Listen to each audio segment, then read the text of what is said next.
اپنے شوہر کے مال کے، کبھی شوہر کا ATM کارڈ ہاتھ لگ گیا تو اب خوب شاپنگ ہو رہی ہے، آج تو چانس ملا ہے، شوہر کا فون پے کا پن معلوم ہو گیا تو خوب پیسے دھڑلے سے جو شاپنگ ہو رہی ہے. یہ نہیں ہونا چاہیے.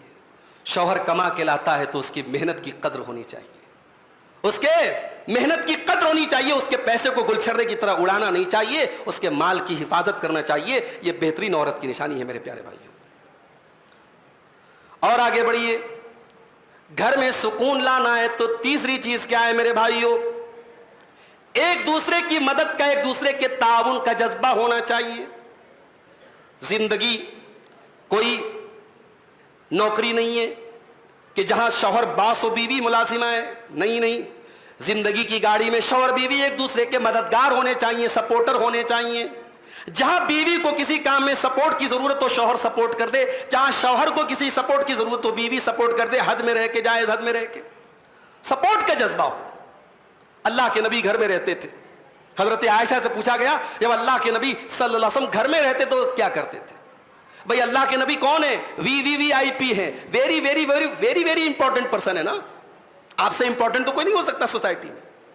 ہمارے یہاں شوہر ذرا سا سماج میں کچھ رسوخ مل جائے تو گھر میں ایسا مونچھوں پہ تاؤ دے کے آتا ہے جیسے وہ گھر، بھائی گھر میں آپ VIP نہیں ہو. باہر ہوں گے MLA، باہر ہوں گے MP، باہر ہوں گے آفیسر، گھر میں آپ ہسبینڈ ہیں، شوہر ہیں، بس اس سے زیادہ نہیں ہے. اما عائشہ سے پوچھا گیا کہ اللہ کے نبی گھر میں کیا کرتے تھے؟ کیا جواب دیا؟ فرمایا یکون فی محنت اہلہ، اللہ کے نبی جب گھر میں ہوتے تھے اپنے گھر والوں کے کاموں میں ہاتھ بٹا دیا کرتے تھے. فاذا حضرت الصلاۃ، اور جب نماز کا ٹائم ہوتا تھا نماز کے لیے چلے جاتے تھے. سپورٹنگ نیچر تھا اللہ کے نبی کا. کبھی آپ کو اگر مشورے کی ضرورت پڑی، آپ کی بیویوں نے مشورہ دیا. صلح حدیبیہ کا موقع یاد کیجیے. اللہ کے نبی صلی اللہ علیہ وسلم اپنی بیوی حضرت ام سلمہ کو لے کے گئے تھے اس سفر میں، اور وہاں جب مشرکین کے ساتھ ایگریمنٹ ہوا اور یہ طے ہوا کہ اللہ کے نبی اور صحابہ کرام اب واپس چلے جائیں گے، اس سال عمرہ نہیں کریں گے. وہ جانور بھی لے کے آئے تھے قربانی کا، وہ احرام کی حالت میں آئے تھے. اللہ کے نبی نے کہا جانوروں کی قربانی کر دو، اپنے اپنے بال مڈا دو. صحابہ بڑے غصے میں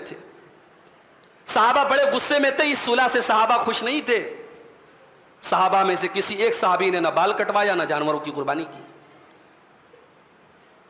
اب جب اللہ کے نبی نے دیکھا کہ میری بات صحابہ نہیں مان رہے تو اللہ کے نبی اداس ہو گئے. اداس ہو کر کے جب آپ اپنے خیمے میں آئے تو بیوی ایسی ہونی چاہیے جو شوہر کا چہرہ پڑھ لے، جس کو شوہر کی فیس ریڈنگ آتی ہو. چہرہ دیکھا اللہ کے نبی کا، کہا ہے اللہ کے نبی کیا بات ہے، کیوں اداس ہیں آپ؟ کہا ہے ام سلمہ آج پہلی مرتبہ ایسا ہو رہا ہے میرے صحابہ میری بات نہیں مان رہے ہیں. میں نے حکم دیا جانوروں کی قربانی کر لو، میں نے حکم دیا کہ تم اپنے اپنے بالوں کو کٹوا لو، کوئی کٹوانے کو تیار نہیں، کوئی میری بات ماننے کو تیار نہیں.